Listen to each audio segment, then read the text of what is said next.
We're all on a quest for love. We have a deep yearning to love and be loved. So what should you be looking for when it comes to love? How will you know if someone really loves you? What's the evidence of love? The first thing to be really clear about when it comes to love is that there are different kinds of love. There is the love we all have for men and women of goodwill. There is the love of friendship.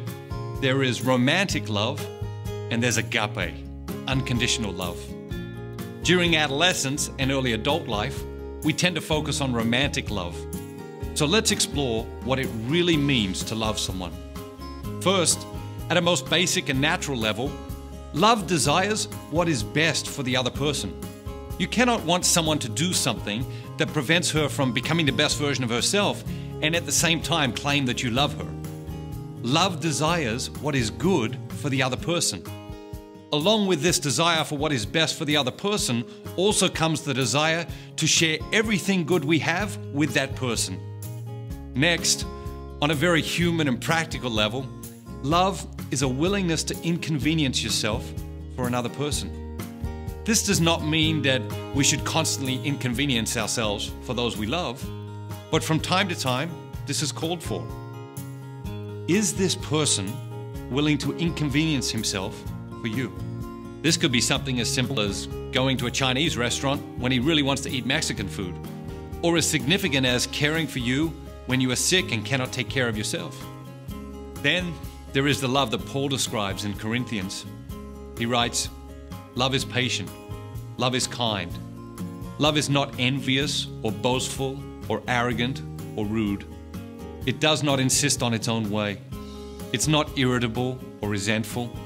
It does not rejoice in wrongdoing, but rejoices in the truth. It bears all things, believes all things, hopes all things, endures all things."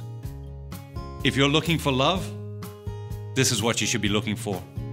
Ask yourself, could I put this person into this passage? Jose is patient. Jose is kind. Jose is not envious or boastful or arrogant or rude. Or Samantha. Samantha does not insist on her own way. Samantha is not irritable or resentful. Samantha does not rejoice in wrongdoing, but rejoices in the truth. And even more important, can you place yourself in this passage? Replace every reference to love with your name.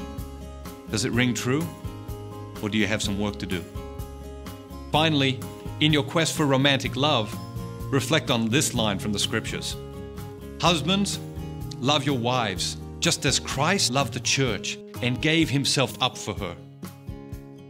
Gentlemen, in marriage, we are called to love our wives as Christ loved the church. We are called to lay down our lives in sacrifice for them.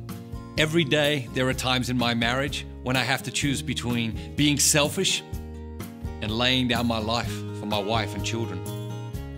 Ladies, when it comes time to find a man to spend your life with, this is the caliber of man you should be looking for. One who loves you so much that he is willing to lay down his life for you the way Jesus did. One who's capable of selflessness. Today's culture takes the trivial things and makes them important, and then takes the important things and makes them trivial. Start focusing on the important things now. You're not too young to really start thinking about life's big questions. The sooner you do, the better. You see, most people, they don't start to think about life's big questions until they've already made life's big decisions. Start exploring these big questions now and allow the answers you find to direct the big decisions you're going to make in your life. Love's important. You're right to make a big deal out of it. It is a big deal. But we tend to focus on the wrong things in our quest for love. Allow God to guide you in your relationships. Pause from time to time and ask yourself, are these people helping me become the best version of myself? Am I helping these people become the best version of themselves? If the answer is no, do something about it. Anyone or anything that doesn't help you become the best version of yourself is too small for you. And anything you do that doesn't help other people become the best version of themselves is too small for you too.